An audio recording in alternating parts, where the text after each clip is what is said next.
mayam pumnamakpu ahanbamaktada janel asigi maikaidagi Thoibi Keishamna taramna ukjari.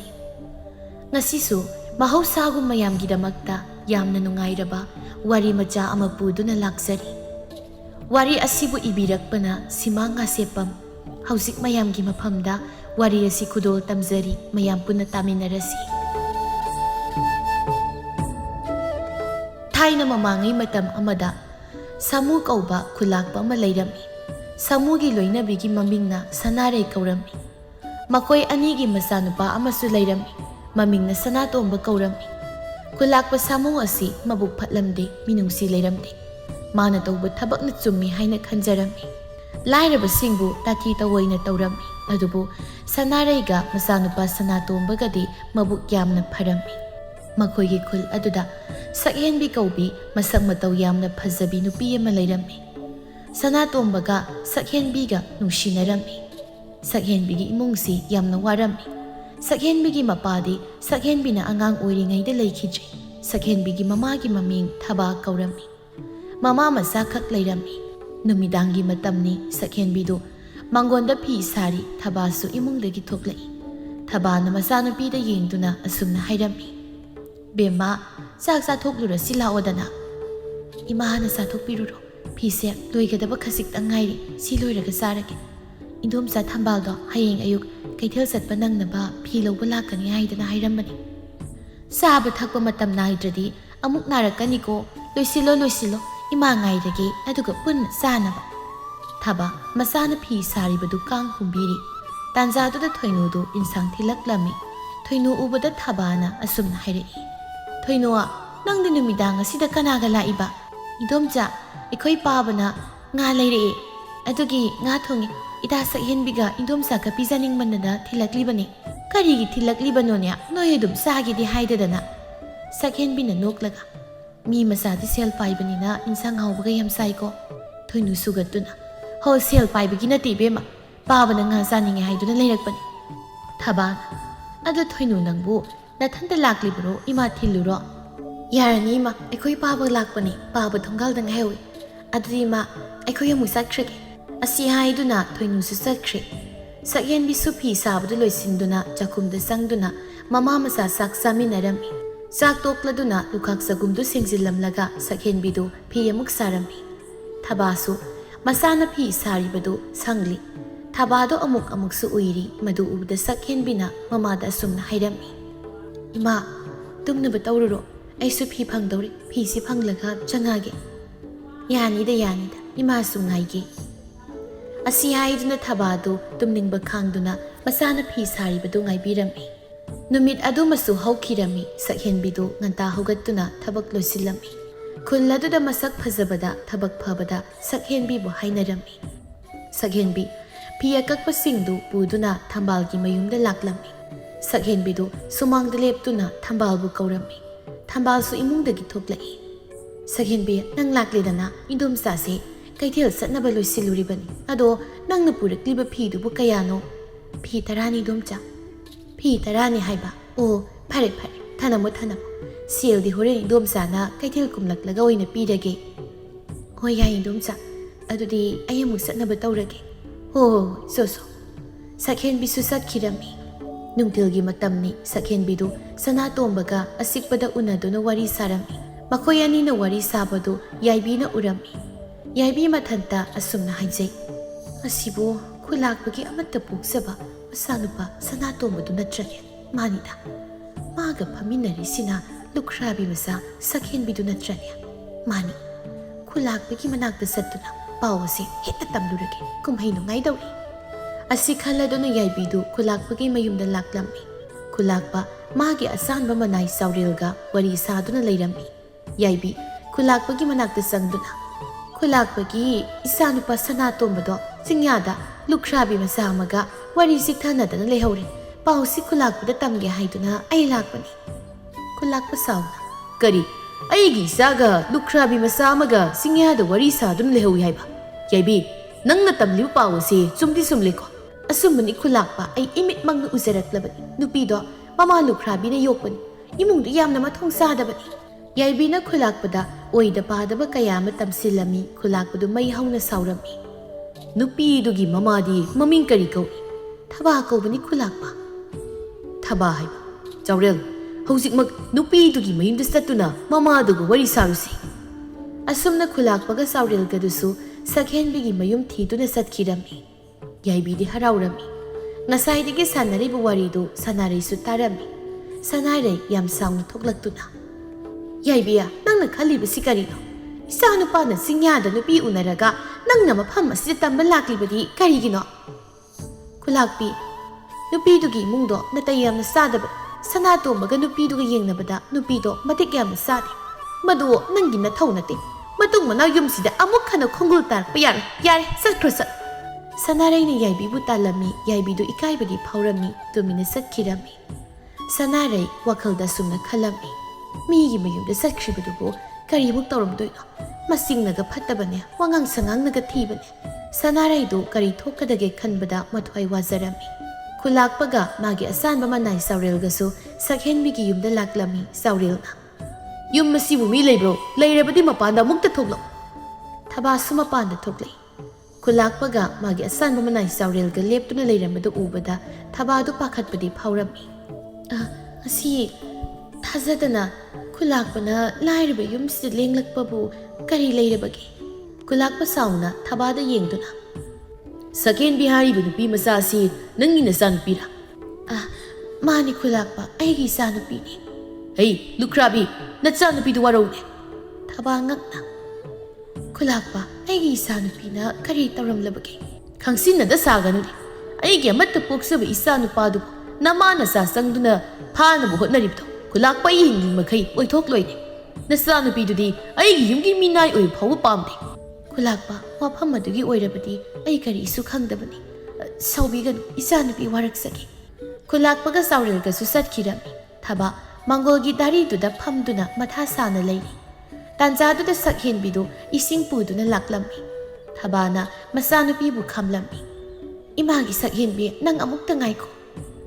Kay haigi ma. Nanga khulakpagi naitom pokpa sanatombaga khangnai haribasi asumbara. Ngasi thazadana mamana adumna hanglakpaduda sakhenbidu kumpham khanglamdi thaba khara sauna. Imana hanglibasya nangondani. Chumima. Thaba sauna masagi makhazai aduda khupakna tharami. Karigino nangna asuk yamna phatribasibo. Thak nemba nangna karigi migi thak wangba masadubu karigi pamluribano. Ngasidagi maga amuk khana unaba nang yare. Yumdagi mapal thokpasu yare haribasini. Sakhenbisu kaptuna imungda sangkhirami. Sanatombasu mayumda halaklami. Khulakpa masanupabu ubada masanupabu khamlami. Hey, nang amukta ngaiko. Kayagi papa. Nanga lukrabi masa sakhenbiga mari leinai haiba ai loina tar. Nupi do ai ima oiba pamde. Nang nupi masa dugi wakal thadokadaba. Nupi masa duga amuk khana unabasu yare.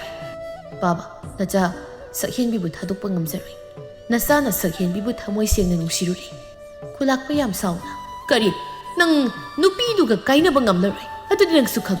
Nupi dubu ima oina lausinbadi aina hingliba makai oithoktabani. Sanaray magi nupaga masa nupaga na ngangnaribadu tabada khatnaraklani khanglabani. Aduna masa nupawu pusinduna imungda sangki. Khulakpana saurelda lon asumna hairami. Chaurel, horen na hing aikoi khara satuna mama masa dun lairibi yumadu mai thadokadabani. Phagani khulakpa. Somdana sanatombadu mamana themlammi. Imagi bungo napasiga manaba yadi. Napasi mi khwai ka manadabani. Ima ai sakhenbibu yamna nungshi. Maga kainaba ai ngamloi. Imagi sanatomba imabu kari hayu haibano. Sanaraydo kari tawgadabano haiba khangtri. Mapuroibagi masing thiba munna khangi. Sanatombasu ningkibu hongande. Mahakna phana sakhenbiga mari leinagano hairabasu yaroi haiba sanarayna khanglamni. Numit tarakpagiduda sanatombadu lona thokirami. Sanatomba sakhenbi hoida laklami. Sakhenbi suphi saduna leirami. Sakhenbi sanatomba na makoy lakpadu ubada yamna pakhatlami. Tasnatomba nang siya kaidoba lakliba nang mapamasigi sakra tasnatomba. Sakhenbi ay nang mulaw laklaban ay gapuna sakrasi. Tasnatomba madu yaroi sakra imatok laklabadi miwaso iduna tanarani. Sakhenbi nang nafana harabaso ay di lang bu ꯃꯐꯝ ꯑꯁꯤꯗꯒꯤ ꯄꯨꯗꯨꯅ ꯆꯠꯄ ꯉꯝꯂꯣꯏ꯫ ꯊꯕꯥꯁꯨ ꯃꯄꯥꯟꯗ ꯊꯣꯛꯂꯛꯏ꯫ ꯊꯕꯥ ꯁꯅꯥꯇꯣꯝꯕꯕꯨ ꯎꯕꯗ, "ꯁꯅꯥꯇꯣꯝꯕ, ꯅꯪ ꯃꯐꯝ ꯑꯁꯤꯗ ꯀꯔꯤꯒꯤ ꯂꯥꯛꯂꯤꯕꯅꯣ? ꯅꯪ ꯃꯐꯝ ꯑꯁꯤ ꯊꯥꯗꯣꯛꯇꯨꯅ ꯈꯔ ꯊꯨꯅ ꯆꯠꯈ꯭ꯔꯣ꯫ ꯈꯨꯜꯂꯥꯛꯄꯒꯤ ꯃꯤꯅ ꯎꯔꯒ ꯏꯃꯥ ꯏꯆꯥ ꯑꯋꯥꯕ ꯇꯥꯒꯅꯤ꯫ ꯏꯃꯥ ꯏꯆꯥꯒꯤꯗꯤ ꯃꯤꯆꯪ ꯂꯩꯖꯗꯦ꯫ ꯏꯅꯦ, ꯑꯩ ꯁꯛꯍꯦꯟꯕꯤꯕꯨ ꯄꯨꯗꯨꯅ ꯆꯠꯈ꯭ꯔꯒꯦ꯫ ꯏꯅꯦꯅ ꯁꯛꯍꯦꯟꯕꯤ ꯏꯕꯥꯅꯤꯒꯤ ꯅꯨꯡꯁꯤꯅꯕꯁꯦ ꯀꯥꯏꯅꯍꯟꯕꯤꯒꯅꯨ꯫ ꯑꯩ ꯁꯛꯍꯦꯟꯕꯤ ꯌꯥꯎꯗꯅ ꯍꯤꯡꯕ ꯉꯝꯂꯣꯏ." ꯁꯅꯥꯇꯣꯝꯕꯅ ꯊꯕꯥꯗ ꯃꯈꯨꯠ ꯂꯣꯟꯅꯗꯨꯅ ꯍꯥꯏꯖꯔꯝꯃꯤ꯫ ꯊꯕꯥꯁꯨ ꯁꯅꯥꯇꯣꯝꯕꯒꯤ ꯃꯇꯧ ꯑꯗꯨꯗ ꯅꯨꯡꯉꯥꯏꯔꯝꯗꯦ꯫ ꯊꯕꯥꯁꯨ ꯈꯪꯏ ꯃꯆꯥꯅꯨꯄꯤ ꯁꯛꯍꯦꯟꯕꯤꯅꯁꯨ ꯁꯅꯥꯇꯣꯝꯕꯕꯨ ꯅꯨꯡꯁꯤꯖꯩ ꯍꯥꯏꯕ꯫ "ꯐꯔꯦ ꯏꯅꯦ, ꯌꯥꯔꯦ ꯁꯅꯥꯇꯣꯝꯕ, ꯅꯪ ꯑꯩꯒꯤ ꯏꯆꯥꯅꯨꯄꯤꯁꯦ ꯄꯨꯗꯨꯅ ꯆꯠꯂꯣ." ꯁꯅꯥꯇꯣꯝꯕꯗꯨ ꯊꯕꯥꯒꯤ ꯋꯥ ꯑꯗꯨ ꯇꯥꯕꯗ ꯍꯔꯥꯎꯖꯔꯝꯃꯤ꯫ ꯁꯅꯥꯇꯣꯝꯕꯅ ꯁꯛꯍꯦꯟꯕꯤꯕꯨ ꯄꯨꯗꯨꯅ ꯆꯠꯈꯤ꯫ ꯊꯕꯥꯁꯨ ꯃꯆꯥꯅꯨꯄꯤꯅ ꯆꯠꯈꯤꯕꯗꯨ ꯅꯨꯡꯉꯥꯏꯇꯅ ꯌꯦꯡꯗꯨꯅ ꯂꯩꯍꯧꯏ꯫ ꯁꯅꯥꯇꯣꯝꯕꯒ ꯁꯛꯍꯦꯟꯕꯤꯒ ꯈꯨꯜ ꯑꯗꯨ ꯊꯥꯗꯣꯛꯇꯨꯅ ꯊꯪꯅꯕ ꯈꯨꯜꯗ ꯆꯠꯈꯤꯔꯝꯃꯤ꯫ ꯑꯍꯤꯡꯒꯤ ꯃꯇꯝꯅꯤ꯫ ꯆꯥꯎꯔꯦꯜ ꯃꯤ ꯈꯔ ꯍꯧꯗꯨꯅ ꯊꯕꯥꯒꯤ ꯌꯨꯝꯗꯨ ꯃꯩ ꯊꯥꯅꯕ ꯇꯧꯔꯝꯃꯤ꯫ ꯑꯁꯨꯝꯅ ꯃꯩ ꯊꯥꯔꯝꯃꯤ꯫ ꯊꯕꯥꯗꯨ ꯌꯨꯝ ꯃꯩ ꯊꯥꯕꯗꯨꯗ ꯃꯩꯅ ꯆꯥꯛꯇꯨꯅ ꯁꯤꯔꯝꯃꯤ꯫ ꯆꯥꯎꯔꯦꯜꯗꯨ ꯈꯨꯜꯂꯥꯛꯄꯒꯤ ꯃꯅꯥꯛꯇ ꯂꯥꯛꯇꯨꯅ ꯄꯥꯎ ꯑꯗꯨ ꯇꯝꯂꯝꯃꯤ꯫ ꯄꯥꯎꯗ ꯇꯥꯕꯗ ꯈꯨꯜꯂꯥꯛꯄꯗꯨ ꯌꯥꯝꯅ ꯍꯔꯥꯎꯔꯝꯃꯤ꯫ ꯇꯥꯟꯖꯥꯗꯨꯗ ꯁꯅꯥꯔꯩꯗꯨ ꯃꯄꯨꯔꯣꯏꯕꯒꯤ ꯃꯅꯥꯛꯇ ꯆꯪꯂꯛꯇꯨꯅ, "ꯃꯣꯏ ꯃꯄꯥ, ꯏꯆꯥꯅꯨꯄꯥꯗꯣ ꯃꯥꯒꯤ ꯀꯥꯗ ꯂꯩꯔꯝꯗ꯭ꯔꯦ." ꯈꯨꯜꯂꯥꯛꯄ ꯄꯥꯈꯠꯅ, "ꯃꯃꯥ, ꯀꯔꯤꯅꯣ ꯅꯪꯅ ꯍꯥꯏꯔꯤꯕꯁꯤꯕꯣ? ꯑꯩꯅ ꯅꯪꯉꯣꯟꯗ ꯅꯆꯥꯅꯨꯄꯥꯗꯨꯕꯨ ꯆꯦꯛꯁꯤꯟꯅ ꯁꯦꯟꯅꯧ ꯍꯥꯏꯗꯅ ꯍꯥꯏꯕ ꯅꯠꯇ꯭ꯔꯣ? ꯆꯥꯎꯔꯦꯜ, ꯆꯠꯂꯨ, ꯁꯅꯥꯇꯣꯝꯕꯕꯨ ꯐꯪꯅꯕ ꯊꯤꯗꯨꯅ ꯃꯐꯝ ꯑꯁꯤꯗ ꯄꯨꯔꯛꯎ." "ꯐꯒꯅꯤ ꯈꯨꯜꯂꯥꯛꯄ." ꯆꯥꯎꯔꯦꯜꯗꯨ ꯃꯥꯒꯤ ꯃꯤ ꯈꯔꯒ ꯁꯅꯥꯇꯣꯝꯕꯕꯨ ꯊꯤꯕ ꯌꯥꯕ ꯊꯤꯔꯝꯃꯤ꯫ ꯑꯗꯨꯕꯨ ꯐꯪꯂꯝꯗꯦ꯫ ꯆꯥꯎꯔꯦꯜꯒꯤ ꯑꯔꯣꯟꯕ ꯄꯥꯎꯃꯤ ꯑꯃꯅ ꯑꯁꯨꯝꯅ ꯍꯥꯏꯔꯝꯃꯤ, "ꯇꯥ ꯆꯥꯎꯔꯦꯜ, ꯁꯅꯥꯇꯣꯝꯕꯗꯨꯗꯤ ꯁꯛꯍꯦꯟꯕꯤꯒ ꯊꯪꯅꯕ ꯈꯨꯜꯗ ꯆꯪꯖꯐꯝ ꯂꯧꯗꯨꯅ ꯂꯩꯔꯤ꯫ ꯅꯪꯅ ꯍꯥꯏꯔꯤ ꯄꯥꯎꯁꯤ ꯆꯨꯝꯂꯦꯀꯣ?" "ꯑꯆꯨꯝꯕꯅꯤ ꯇꯥ ꯆꯥꯎꯔꯦꯜ." ꯆꯥꯎꯔꯦꯜꯗꯨ ꯈꯨꯜꯂꯥꯛꯄꯒꯤ ꯃꯅꯥꯛꯇ ꯂꯥꯛꯇꯨꯅ ꯄꯥꯎ ꯄꯨꯝꯕ ꯈꯨꯜꯂꯥꯛꯄꯗ ꯇꯝꯂꯝꯃꯤ꯫ ꯄꯥꯎꯗꯨ ꯇꯥꯕꯗ ꯈꯨꯜꯂꯥꯛꯄꯗꯨ ꯃꯩ ꯍꯧꯅ ꯁꯥꯎꯔꯝꯃꯤ꯫ "ꯑꯩꯒꯤ ꯏꯆꯥꯃꯛꯅ ꯑꯩꯒꯤ ꯃꯥꯌꯣꯛꯇ ꯂꯦꯞꯂꯕ, ꯑꯗꯨꯁꯨ ꯀꯔꯤꯁꯨ ꯂꯩꯇꯕꯤ ꯅꯨꯄꯤ ꯃꯆꯥ ꯑꯃꯈꯛꯀꯤ, ꯉꯁꯤꯗꯒꯤ ꯃꯥ ꯁꯤꯈ꯭ꯔꯕꯅꯤ꯫ ꯌꯨꯝ ꯑꯁꯤꯗ ꯃꯥꯒꯤ ꯃꯤꯡ ꯑꯃꯨꯛ ꯍꯟꯅ ꯄꯟꯕ ꯌꯥꯔꯣꯏ." ꯁꯅꯥꯔꯩꯅ, "ꯃꯣꯏ ꯃꯄꯥ, ꯀꯔꯤꯅꯣ ꯍꯥꯏꯔꯤꯕꯗꯨꯕꯣ? ꯏꯆꯥ ꯃꯊꯟꯇꯅꯤ, ꯑꯩ ꯏꯆꯥꯒ ꯀꯥꯏꯅꯕ ꯉꯝꯂꯣꯏ." "ꯅꯪꯁꯨ ꯅꯆꯥꯒ ꯀꯥꯏꯅꯕ ꯉꯝꯂꯣꯏ ꯍꯥꯏꯔꯒꯅ ꯅꯆꯥꯗꯨꯒꯤ ꯃꯅꯥꯛꯇ ꯆꯠꯈ꯭ꯔꯣ꯫ ꯌꯨꯝ ꯑꯁꯤꯗ ꯏꯇꯣꯝꯇ ꯅꯨꯡꯉꯥꯏꯅ ꯂꯩꯍꯧꯒꯦ." ꯑꯁꯤ ꯍꯥꯏꯔꯝꯂꯒ ꯆꯪꯈꯤꯔꯝꯃꯤ꯫ ꯁꯣꯝꯗ ꯁꯛꯍꯦꯟꯕꯤꯒ ꯁꯅꯥꯇꯣꯝꯕꯒ ꯌꯨꯝ ꯑꯃꯗ ꯂꯩꯔꯝꯃꯤ꯫ ꯁꯅꯥꯇꯣꯝꯕꯅ ꯑꯐꯪ ꯑꯐꯪꯕ ꯊꯕꯛ ꯁꯨꯗꯨꯅ ꯌꯨꯝ ꯄꯨꯔꯝꯃꯤ꯫ ꯁꯛꯍꯦꯟꯕꯤꯗꯨ ꯐꯤ ꯁꯥꯗꯨꯅ ꯃꯥꯒꯤ ꯅꯨꯄꯥꯒꯤ ꯃꯇꯦꯡ ꯄꯥꯡꯂꯝꯃꯤ꯫ ꯁꯅꯥꯇꯣꯝꯕꯗꯨ ꯉꯁꯤꯗꯤ ꯉꯥ ꯂꯩꯗꯨꯅ ꯍꯜꯂꯛꯂꯝꯃꯤ꯫ ꯁꯛꯍꯦꯟꯕꯤꯁꯨ ꯐꯤ ꯁꯥꯗꯨꯅ ꯂꯩꯔꯝꯃꯤ꯫ "ꯅꯨꯄꯥ, ꯀꯔꯥꯏꯗꯒꯤ ꯉꯥꯅꯣꯗꯨꯕꯣ?" "ꯉꯥ ꯆꯥꯗꯕ ꯀꯨꯏꯔꯦ ꯍꯥꯏꯗꯅ ꯀꯩꯊꯦꯜꯗꯒꯤ ꯂꯩꯔꯛꯂꯤꯕꯅꯤ." "ꯀꯔꯤꯒꯤ ꯂꯩꯕꯤꯔꯛꯂꯤꯕꯅꯣ?" "ꯅꯪ ꯄꯤꯖꯅꯤꯡꯗꯅ ꯂꯩꯔꯛꯂꯤꯕꯅꯤ꯫ ꯋꯥꯔꯅꯤ, ꯐꯤ ꯁꯥꯕꯗꯨ ꯂꯣꯏꯁꯤꯜꯂꯨ, ꯆꯥꯛ ꯊꯣꯡꯅꯕ ꯇꯧꯔꯨꯔꯣ, ꯑꯩꯁꯨ ꯉꯥꯁꯤ ꯁꯦꯝꯃꯛꯑꯒꯦ." "ꯅꯨꯄꯥ, ꯉꯔꯥꯡꯒꯤ ꯃꯪꯗ ꯏꯃꯥ ꯎꯔꯝꯃꯤ꯫ ꯏꯃꯥꯗꯣ ꯎꯗꯕꯁꯨ ꯀꯨꯏꯔꯦ, ꯎꯅꯤꯡꯉꯤ." "ꯅꯨꯄꯤ, ꯃꯇꯝ ꯈꯔꯗꯤ ꯃꯐꯝ ꯑꯁꯤꯗ ꯂꯩꯈꯤꯁꯤ, ꯑꯗꯨꯒ ꯏꯃꯥꯒꯤ ꯃꯅꯥꯛꯇ ꯁꯣꯏꯗꯅ ꯆꯠꯁꯤ." ꯑꯁꯨꯝꯅ ꯋꯥꯔꯤ ꯋꯥꯇꯥꯏ ꯁꯥꯔꯝꯃꯤ꯫ ꯊꯥ 3 ꯍꯧꯈ꯭ꯔꯦ꯫ ꯁꯅꯥꯔꯩꯅ ꯃꯥꯒꯤ ꯅꯨꯄꯥꯗ ꯑꯁꯨꯝꯅ ꯍꯥꯏꯔꯝꯃꯤ, "ꯃꯣꯏ ꯃꯄꯥ, ꯏꯆꯥꯗꯣ ꯎꯔꯛꯇꯕ ꯊꯥ 3 ꯍꯥꯏꯔꯛꯂꯤ꯫ ꯏꯆꯥꯒ ꯏꯃꯧꯒꯗꯣ ꯌꯨꯝꯗ ꯊꯝꯃꯁꯤꯕ?" ꯈꯨꯜꯂꯥꯛꯄ ꯁꯥꯎꯅ, "ꯀꯅꯥꯒꯤ ꯏꯆꯥꯅꯣ? ꯑꯩꯈꯣꯏꯒꯤ ꯏꯆꯥꯗꯤ ꯁꯤꯈ꯭ꯔꯦ ꯍꯥꯏꯅ ꯑꯩꯅ ꯅꯉꯣꯟꯗ ꯍꯥꯏꯕ ꯅꯠꯇ꯭ꯔꯣ? ꯏꯃꯨꯡ ꯑꯁꯤꯗ ꯃꯥꯒꯤ ꯋꯥ ꯑꯃꯨꯛ ꯍꯟꯅ ꯍꯧꯗꯣꯔꯛꯀꯅꯨ ꯍꯥꯏꯗꯅ ꯀꯌꯥꯔꯛ ꯍꯟꯅ ꯍꯥꯏꯔꯕ ꯅꯠꯇ꯭ꯔꯣ?" ꯁꯅꯥꯔꯩ ꯀꯞꯂꯒ, "ꯏꯆꯥꯅꯤ ꯏꯁꯨꯕꯁꯨ ꯅꯠꯇꯦ, ꯃꯇꯣꯝꯇꯅꯤ꯫ ꯑꯩꯈꯣꯏꯒꯤꯅꯤ ꯍꯥꯏꯕꯗ ꯏꯆꯥꯗꯣ ꯃꯥ ꯅꯠꯇꯅ ꯀꯅꯥꯁꯨ ꯂꯩꯇꯦꯌꯦ." "ꯃꯄꯥ ꯑꯩꯒꯤ ꯃꯥꯌꯣꯛꯇ ꯂꯦꯞꯇꯨꯅ ꯑꯩꯅ ꯌꯥꯗꯦ ꯄꯥꯝꯗꯦ ꯈꯪꯂꯕꯃꯛꯇꯗ ꯂꯥꯏꯅꯁꯨ ꯗꯠꯅꯕꯤꯗ ꯂꯧꯈꯤꯕ ꯅꯠꯇ꯭ꯔꯣ?" "ꯃꯣꯏ ꯃꯄꯥ, ꯃꯗꯨ ꯄꯨꯝꯅꯃꯛ ꯍꯧꯈ꯭ꯔꯦ, ꯉꯥꯛꯄꯤꯔꯁꯤ ꯀꯩꯗꯧꯒꯦ?"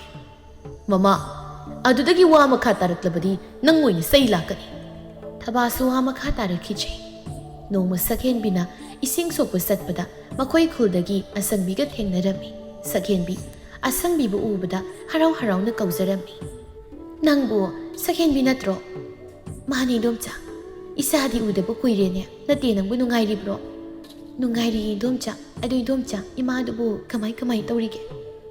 ꯑꯁꯪꯕꯤ ꯉꯛꯅ, "ꯁꯛꯍꯦꯟꯕꯤ, ꯅꯪꯕꯨ ꯅꯣꯏ ꯃꯥꯒꯤ ꯄꯥꯎ ꯇꯥꯗ꯭ꯔꯤꯕ꯭ꯔꯅꯦ?" ꯁꯛꯍꯦꯟꯕꯤ ꯄꯥꯈꯠꯅ, "ꯇꯥꯗꯤꯌꯦ ꯏꯗꯣꯝꯆꯥ, ꯏꯃꯥꯕꯨ ꯀꯩꯗꯧꯕ ꯌꯥꯎꯒꯦ?" ꯁꯛꯍꯦꯟꯕꯤ ꯅꯨꯡꯉꯥꯏꯇꯅ, "ꯅꯈꯣꯏ ꯏꯃꯥꯗꯣ ꯑꯍꯤꯡꯗ ꯃꯁꯛ ꯈꯪꯗꯕ ꯃꯤ ꯈꯔꯅ ꯌꯨꯝ ꯃꯩ ꯊꯥꯕꯗ ꯅꯈꯣꯏꯒꯤ ꯏꯃꯥꯗꯨ ꯂꯩꯇ꯭ꯔꯦ." ꯋꯥꯗꯨ ꯇꯥꯕꯗ ꯁꯛꯍꯦꯟꯕꯤꯗꯨ ꯌꯥꯝꯅ ꯀꯞꯂꯝꯃꯤ꯫ ꯑꯁꯪꯕꯤꯁꯨ ꯁꯛꯍꯦꯟꯕꯤꯒꯤ ꯃꯇꯧꯗꯨ ꯎꯕꯗ ꯅꯨꯡꯉꯥꯏꯇꯕ ꯐꯥꯎꯔꯝꯃꯤ꯫ "ꯅꯈꯣꯏ ꯏꯃꯥꯕꯨ ꯌꯨꯝ ꯃꯩ ꯊꯥꯗꯨꯅ ꯍꯥꯠꯂꯤꯕꯗꯣ ꯐꯠꯇ꯭ꯔꯕ ꯈꯨꯜꯂꯥꯛꯄꯒꯤ ꯈꯨꯖꯤꯟ ꯊꯧꯔꯥꯡꯅꯤ ꯍꯥꯏ꯫ ꯈꯨꯜꯒꯤ ꯃꯤꯁꯤꯡꯅ ꯍꯥꯏꯅꯩ ꯃꯥꯒꯤꯁꯨ ꯃꯇꯝ ꯁꯣꯏꯗꯅ ꯂꯥꯛꯀꯅꯤ, ꯀꯔꯤꯁꯨ ꯈꯜꯂꯨꯅꯨ ꯏꯆꯥꯁꯤꯗꯤ." Saghenbi ising soktabi mayumda halaklami. Sanatombasu magi nupina ising sokani haiduna sakraga soktana lakpatuda ngaklami. Nupi kaidore nangna ising sokani haiduna sakraga amuk halaklabadi. Saghenbi kaptuna magi nupada asangbi na hairakpa wasing adubu tamlami. Paudu tabada Sanatombasu yamna nungairamdi. Mapabasu yamna sauninglammi. Miyoibagi minungsi macet amatasu yaudau mahak ado. Aibu hekpokpa ipani ko. Mahakna tawrubu phatrabasing adugi mahi nongmadi ma soiduna phangani. Sanatombana magi nupi Saghenbibu themjinbirammi. Asumna matam khra hokre Saghenbi tha leplammi. Magi nupi tha leple tabada Sanatombadu yamna haraurammi. Nupi hausikti nang thabak awaba suba yadri. Wakhal nungaitaba khanbasu yadri ko. Nupa khara leirabadi aikoinisu mama mapa haibado oiragani ko. Sanatomba nokladuna oiradabani nupi isana paba kawado hausiktagi taningani. Asi hairaga matai manau anidu nokminarammi. Saghenbisu tha sujilakli. Sanatomba singjanga thauriga paiduna imungdagi thoklai. Sanatomba magi nupida yengduna. Nupi ai umangda uyalugi. Fazana leiram aina sak thiraga thamnamlabani. Nupa ngasidi satpikhrani mangasu kaya nungaite. Nupi mangi wabu kaisu khalu magu mangni. Asi hairamduna Sanatombadu umangdu uyanba satkhirammi. Saghenbidu magi mapuroibana umangda satlibadu chalhaninglamni. Sanatomba umang yauraduna u phazaba makhanduna u yalammi. Mana yaliba u adu tupkadaba khazikta ngairi. Sanatomba mamaida kariba humangadu khwangda yetliba khudayaduna taithoklammi. Khanghaudana u adu tektharakduna umang taithokliba Sanatombada nalammi. Khudakaduda Sanatombadu una nanduna sirammi. Umangda u yanba lakpa mi kharana Sanatombabu thengnaraduna khulgi ahanda pawadu pirammi. Khulgi ahal lamana kamai tawribasidi magi nupi adudi angang unagadabagi ngaiduna leirabani. Matau karamna pawasi magi nupi aduda tamgani. Ahal amana mo hairei. Aikoina lotnabu hotnarabasu lotpa yarai. Aduna mi mathaduna pawasi pihalurasi. Ahal aduna hairiba wa aduda aday adusu yarami. Asumna mi khara Saghenbigi manakta sattuna pawdu tamlammi. Pawdu tabada Saghenbi adu gyan manglammi. Nupi khara sangaktuna makokta ising thaduna laknarammi. Chaurelsu Sanatomba leitabagi pawdu taraduna khulakpagi manakta laklammi. Khulakpa aikoi Sanatombadu umangda una nanbadagi sire haina hai. Chaurel nangna hairibuwa sibo asumbra. Asumbani khulakpa. Sanaraisu makoina sanaribu wari dubu tarammi sanarei kaptuna. Aigi isabu una nanduna leitri hai. Imagi bungo karino imana tariba pawasibo. Moy mapa hausima isagi manakta satsi. Asi hairaga chatke haina tawrammi. Mama nangna satkadoribadu kadaidano. Moy mapa aroibo aina isagi masakto amuktang oirabasu yengusi. Karigi yengadoriba ma sikhibadi kuirena nangsu satpa yarai. Aigi mayogda leptuna chatpa thoklabadi yum masida amuk khano khongul taba yarai. Moy mapada paliba thamoy ado nungi thamoy. Macha nungsiba khangdaba mapani nongmadi moy mapasu soidana ningamdaba lak. Khulakpado magi nupina nganglibasingdo taningdraduna imungda sangki. Sanareido masa kaina maina angaubi amagum kapsarami. Sanatombagi aroiba mathau mangamsu pangthoklammi. Saghenbibu khul adugi ahal nupi kharaga leiminarami.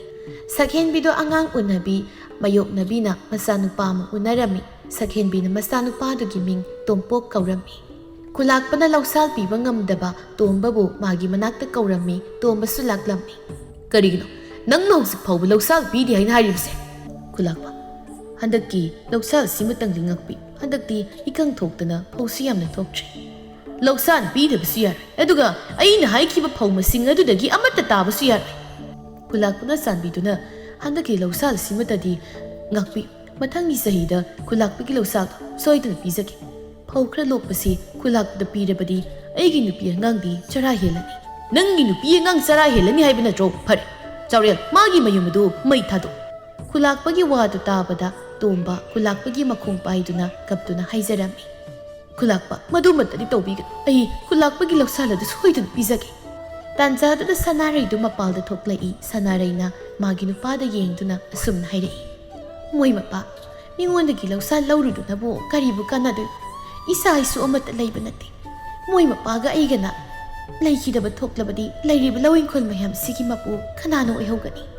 ꯈꯨꯂꯥꯛꯄꯁꯨ ꯃꯥꯒꯤ ꯅꯨꯄꯤꯅ ꯍꯥꯏꯔꯛꯂꯤꯕ ꯋꯥꯗꯨ ꯆꯨꯝꯃꯤ ꯍꯥꯏꯅ ꯈꯜꯂꯝꯃꯤ. ꯁꯅꯥꯔꯩꯁꯨ ꯏꯃꯨꯡꯗꯃꯛ ꯇꯨꯃꯤꯟꯅ ꯆꯪꯈ꯭ꯔꯦ.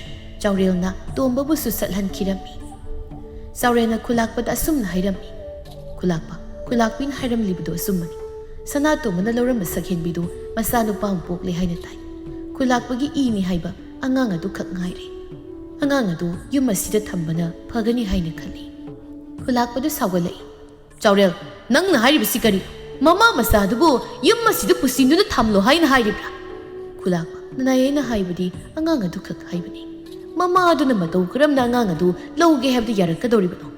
ꯆꯥꯎꯔꯦꯜꯅ ꯈꯨꯂꯥꯛꯄꯗ ꯋꯥ ꯈꯔ ꯂꯣꯟꯅ ꯍꯥꯏꯔꯝꯃꯤ. ꯈꯨꯂꯥꯛꯄꯁꯨ ꯆꯥꯎꯔꯦꯜꯅ ꯍꯥꯏꯔꯤꯕ ꯋꯥꯗꯨ ꯃꯨꯟꯅ ꯇꯥꯔꯝꯃꯤ.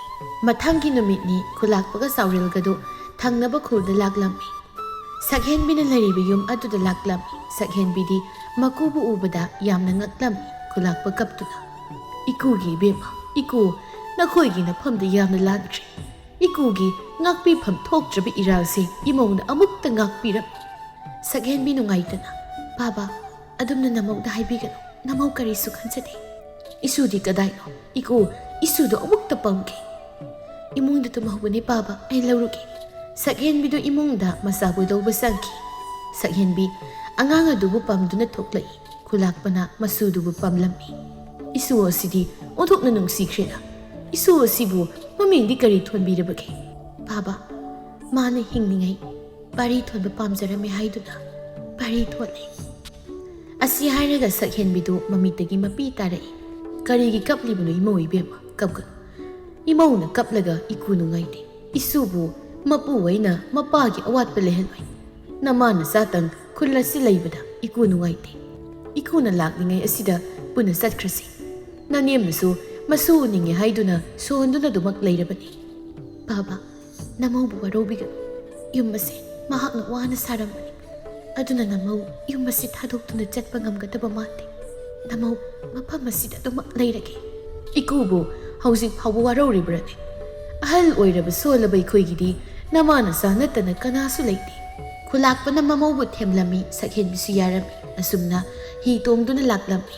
ꯈꯨꯂꯥꯛꯄꯅ ꯃꯃꯧꯗ, ꯏꯃꯧ ꯏꯕꯦꯝꯃ, ꯏꯁꯨꯗꯨ ꯑꯃꯨꯛꯇ ꯄꯤꯔꯛꯎ. ꯁꯛꯍꯦꯟꯕꯤꯁꯨ ꯃꯆꯥꯗꯨ ꯈꯨꯂꯥꯛꯄꯗ ꯄꯤꯔꯝꯃꯤ. ꯁꯛꯍꯦꯟꯕꯤꯅ ꯃꯆꯥꯗꯨ ꯈꯨꯂꯥꯛꯄꯗ ꯍꯦꯛ ꯄꯤꯕꯒ ꯆꯥꯎꯔꯦꯜꯅ ꯁꯛꯍꯦꯟꯕꯤꯕꯨ ꯍꯤ ꯑꯗꯨꯗꯒꯤ ꯏꯟꯊꯔꯝꯃꯤ. ꯈꯨꯂꯥꯛꯄ ꯁꯥꯎꯅ, ꯅꯪꯗꯤ ꯄꯥꯠ ꯑꯁꯤꯗ ꯏꯔꯥꯛꯅꯗꯨꯅ ꯁꯤꯍꯧ. ꯏꯁꯨ ꯑꯁꯤꯗꯤ ꯑꯩꯈꯣꯏꯒꯤ ꯏꯅꯤ, ꯑꯗꯨꯅ ꯄꯨꯈ꯭ꯔꯒꯦ. ꯕꯥꯕꯥ, ꯑꯩꯕꯨ ꯏꯆꯥꯒ ꯀꯥꯏꯅꯍꯟꯕꯤꯒꯅꯨ. ꯑꯩꯕꯨ ꯑꯃꯨꯛꯇ ꯀꯟꯕꯤꯌꯨ ꯕꯥꯕꯥ. ꯆꯥꯎꯔꯦꯜ, ꯍꯤ ꯍꯣꯟꯕꯒꯤ ꯅꯧ ꯑꯗꯨꯅ ꯃꯀꯣꯛ ꯑꯁꯤꯗ ꯊꯣꯝ. ꯆꯥꯎꯔꯦꯜꯅ ꯁꯛꯍꯦꯟꯕꯤꯒꯤ ꯃꯀꯣꯛꯇ ꯍꯤ ꯍꯣꯟꯅꯕ ꯅꯧ ꯑꯗꯨꯅ ꯃꯀꯣꯛ ꯑꯗꯨꯗ ꯍꯟꯖꯤꯟ ꯍꯟꯖꯤन ꯊꯣꯝꯂꯝꯃꯤ. ꯁꯛꯍꯦꯟꯕꯤꯗꯨ ꯏꯔꯣꯜ ꯅꯨꯡ ꯑꯗꯨꯗ ꯂꯨꯞꯈꯤ. ꯈꯨꯂꯥꯛꯄꯒ ꯆꯥꯎꯔꯦꯜꯒꯁꯨ ꯑꯉꯥꯡ ꯑꯗꯨꯕꯨ ꯄꯨꯗꯨꯅ ꯌꯨꯝꯗ ꯂꯥꯛꯂꯝꯃꯤ. ꯁꯅꯥꯔꯩ ꯑꯉꯥꯡ ꯑꯗꯨꯕꯨ ꯎꯕꯗ ꯉꯛꯅ, ꯃꯣꯏ ꯃꯄꯥꯅ ꯄꯨꯕꯤꯔꯛꯂꯤꯕ ꯑꯉꯥꯡ ꯑꯗꯨꯕꯨ ꯀꯅꯥꯒꯤ ꯑꯉꯥꯡꯅꯣ? ꯑꯩꯅ ꯄꯨꯔꯛꯂꯤꯕꯁꯦ ꯑꯩꯈꯣꯏꯒꯤ ꯏꯁꯨꯅꯤ. ꯋꯥꯗꯨ ꯇꯥꯕꯗ ꯁꯅꯥꯔꯩꯗꯨ ꯌꯥꯝꯅ ꯉꯛꯂꯝꯃꯤ. ꯃꯁꯨꯒꯤ ꯃꯁꯛꯁꯨ ꯌꯦꯡꯅꯤꯡꯂꯝꯃꯤ. ꯃꯄꯨꯔꯣꯏꯕꯗꯒꯤ ꯃꯁꯨꯗꯨ ꯂꯧꯗꯨꯅ ꯌꯦꯡꯂꯝꯃꯤ. ꯃꯁꯨꯒꯤ ꯃꯁꯛꯇꯨ ꯎꯕꯗ ꯁꯅꯥꯔꯩꯗꯨ ꯀꯞꯂꯝꯃꯤ. ꯁꯅꯥꯔꯩ ꯃꯁꯨꯕꯨꯁꯨ ꯄꯤꯔꯝꯃꯤ. ꯃꯣꯏ ꯃꯄꯥ, ꯏꯃꯧꯗꯤ ꯌꯥꯎꯔꯛꯇꯕ꯭ꯔꯣ? ꯃꯃꯥ, ꯅꯨꯄꯤꯗꯨꯕꯨ ꯌꯨꯝ ꯑꯁꯤꯗ ꯄꯟꯒꯅꯨ. ꯃꯃꯥ ꯃꯆꯥꯕꯨ ꯂꯧꯕꯤꯔꯨꯔꯒꯦ ꯈꯟꯗꯨꯅ ꯈꯨꯜ ꯑꯗꯨꯗ ꯆꯠꯄꯅꯤ. ꯑꯗꯨꯒ ꯃꯥꯗꯤ ꯅꯨꯄꯥ ꯑꯃꯗ ꯃꯌꯨꯝ ꯄꯥꯟꯗꯨꯅ ꯂꯩꯔꯝꯃꯤ. ꯑꯗꯨꯒ ꯏꯁꯨ ꯑꯁꯤꯅ ꯑꯉꯥꯡ ꯌꯥꯎꯖꯗ꯭ꯔꯕ ꯏꯃꯨꯡ ꯑꯃꯗ ꯁꯦꯜ ꯃꯌꯥꯝ ꯑꯃ ꯄꯤꯗꯨꯅ ꯌꯣꯟꯊꯣꯛꯂꯝꯂꯤꯕꯅꯤ. ꯑꯩꯅ ꯁꯦꯜꯁꯤꯡꯗꯨ ꯍꯟꯗꯣꯛꯂꯒ ꯏꯁꯨ ꯑꯁꯤꯕꯨ ꯂꯧꯔꯛꯂꯤꯕꯅꯤ. ꯁꯅꯥꯔꯩꯁꯨ ꯃꯄꯨꯔꯣꯏꯕꯅ ꯍꯥꯏꯔꯤꯕ ꯋꯥ ꯑꯗꯨꯗ ꯊꯥꯖꯔꯝꯃꯤ. ꯁꯅꯥꯔꯩꯅ ꯃꯃꯧ ꯅꯨꯄꯤꯕꯨ ꯌꯥꯝꯅ ꯁꯥꯎꯔꯝꯃꯤ. ꯃꯃꯥ ꯑꯃ ꯑꯣꯏꯔꯒ ꯍꯦꯛ ꯄꯣꯛꯄ ꯃꯆꯥꯕꯨ ꯃꯤꯉꯣꯟꯗ ꯌꯣꯟꯊꯣꯛꯄ ꯉꯝꯂꯤꯕ ꯃꯍꯥꯛꯀꯤ ꯊꯃꯣꯏꯗꯣ ꯑꯉꯛꯄꯅꯤ. ꯏꯁꯨꯒꯤꯗꯃꯛ ꯃꯕꯣꯛ ꯑꯩ ꯍꯤꯡꯂꯤ. ꯃꯃꯥ ꯃꯄꯥꯒꯤ ꯑꯋꯥꯠꯄ ꯂꯩꯍꯟꯗꯅ ꯌꯣꯛꯀꯅꯤ. ꯅꯨꯃꯤꯠ ꯑꯁꯤꯗꯒꯤ ꯄꯥꯔꯤꯗꯨ ꯃꯕꯨꯒ ꯃꯕꯣꯛꯀꯅ ꯌꯣꯛꯂꯝꯃꯤ. ꯃꯇꯝꯅ ꯁꯨꯝ ꯍꯧꯈꯤꯕꯅ ꯄꯥꯔꯤꯁꯨ ꯆꯍꯤ 5 ꯍꯥꯏꯔꯛꯂꯤ. ꯈꯨꯂꯥꯛꯄꯒ ꯁꯅꯥꯔꯩꯒꯅ ꯃꯁꯨꯕꯨ ꯌꯥꯝꯅ ꯂꯨꯅ ꯇꯧꯔꯝꯃꯤ. ꯄꯥꯔꯤꯅ ꯂꯩꯌꯨ ꯍꯥꯏꯔꯤꯕ ꯃꯈꯩ ꯂꯩꯔꯝꯃꯤ. ꯅꯣꯡꯃ ꯈꯨꯂꯥꯛꯄꯅ ꯃꯁꯨꯕꯨ ꯄꯥꯠꯇ ꯀꯣꯏꯕ ꯄꯨꯕꯤꯔꯛꯂꯝꯃꯤ. ꯄꯥꯔꯤ ꯄꯥꯠ ꯑꯗꯨꯕꯨ ꯎꯕꯗ ꯃꯨꯟꯅ ꯌꯦꯡꯂꯝꯃꯤ. ꯄꯥꯠ ꯑꯗꯨꯕꯨ ꯎꯕꯗ ꯅꯨꯡꯁꯤꯕ ꯐꯥꯎꯔꯝꯃꯤ. ꯄꯥꯔꯤꯒꯤ ꯅꯥꯀꯣꯡꯗ ꯈꯣꯟꯖꯦꯜ ꯑꯃ ꯇꯥꯔꯛꯏ. ꯏꯃꯥꯒꯤ ꯄꯥꯔꯤ, ꯂꯥꯛ, ꯏꯃꯥꯒꯤ ꯅꯥꯛꯇ ꯂꯥꯛ. ꯏꯃꯥ, ꯏꯆꯥꯕꯨ ꯉꯥꯏꯕꯗ ꯋꯥꯔꯤ. ꯏꯃꯥꯒꯤ ꯄꯥꯔꯤ. ꯄꯥꯔꯤ ꯄꯥꯈꯠꯄꯣꯏ ꯀꯤꯕꯣꯏ ꯃꯄꯨꯗ ꯑꯁꯨꯝꯅ ꯍꯥꯏꯔꯝꯃꯤ. ꯏꯄꯨ, Nupi mana ay bula o hay doon na kaurib. Kulag panok lang. Isu na pangtada tabo ay ramgani. Yung nasa na bataw silaw. Nabok na nang halak pa nga doon na layramlami. Asum na masu mapudo yung nahalak lami. Masu halak pagi makol tabada sanaray do imong dagi toklai. Isu halak le. Ibok na isu na pamsa ba sanggong kerhaw ba ni? Charo lao. Hoy abok. Sanaray ga pariga do jakum da sanglak to na mabok na huri ba sanggong kera do sarami. Abok na ba sanggong kera do ko haw bro. Haw yabo. Ado abo. Aigi maga pabaga lay si kaigi. Migi di loy na lay. Sanaray masugi magkokta nanbi do na nungay ta na hayre. Isugi imaga pabaga do. Isugi ngamong ahaw ba lay basatki. Abo imaga pabaga do karamba ka da halak to. Halak gani. Isugi imaga pabaga do yam to na halak lani. Parina mamaga mapaga ki maramda hangbag kudingi sanaray na ngamok lay basatki hay do na masuda hayrami. Asum na nung nini housing kre parido. Pata mi amana mabula o hay na kaubagum tawrami. Parido pata yam na satning lami. Parido mabog tataklam da na patam na satkirami. Pari pat mapan na lepto na pat adu da yeng do na layrami. Nasiso pari ginakong da nupi yamana. Imagi pari nang imagi nang talak ninjabro. Imagi nang talao imagi pari. Nupi do na pari bo magi manak talao hay do na kaurami. Pari na pat mapan na lepto na layribado iboton na urami. Iboton pari gimanak da sangag to na. Pari nang di pat asida natom ta kari tawram libano. Pat lay layban hayeng makay natom ta satka. Kura yung pawbatin bigilaw. Asi hay do na iboton na pari bo mayum pawbat hilaklami. Sanaray so masubot hido na layrami. Iboton ga pari ga lakpado ubada sanaray do yam na ngaklami. Pariya nang bukatay da satluribano. Iboton na. Imakulakpi, pari se matom tapat mapanda lepto na layrami. Ay nating naruda na purakliban ay. Sanaray pakat na. Nang bukarigi pata sa libano. Nang napata sa ning labaso abok tahay bayadro. Hayeng makaysat kanuko. Iboton nang isusit hilak pa yam nungay. Iboton susat kre. Mabuk ka masugasu imong duda sanglay. Ibuwa pata hitong tunukoy rusira. Koy rusya bo. Isubo hitong ning brane. Tungning yabo, napuda hay kiyabo. Asum na, sanaray na mapuroy ba da hayrami. Kulak paso, masunihi tong ningi hay na hay ba do da yarami. Makoy po na hiya do butong do na patyay tam na laklami. Saurel su yawrami, kanghaw da na hiya do patyay da lukirami. Sanaray na gyan tarak pa da masunu pa pariga maga kang pahal ang madalayrami. Manak ado da sakhen bisu pingaw seto na layrami. Sanaray, mamang nupi sakhen biba ubada saw na yeng do na. Nang mapam asida kari tawba lakli ba na? Hay! Nang nihitpok pa na sabo, yun thok pangampi ng bu, pamaro! Imana kali ba daw, o nari, namaw asyeng ba duli sakhen? Asihay do na sakhen bina wari pumba manem da lirami. Sanaray do, wari do taba da yam na nungay ramte. Ima, namaw gitaway ase, layramlin na sat pasungam ta. Wana kangli ba ni, imana, nasulo pa asip, abhaba miya mo uhelaw ko ima. Inyam gi ibema, iman isubo, abhaba miya masuhay da na uhan gani eh. Manem gi wado tabada, saghenbi do momonok say, saghenbi, tumdo na layriba masabo nung sinayeng lamdo na, maphamado dagi tap na mangki. Sanaray, masubo po do na mayum na laklami. Patraba, kulak paga sauril gadi irak na do na sirami. Sanaray na masuno pa paribo, apaba mi ama oy na ba, apaba pagta kaya pirami. Pari apaba, minungsisaw ba mi ama oy rami. Pari na kul adugi kulak po oy rami. Layraba kaya gi mating pang do na nungay na layki.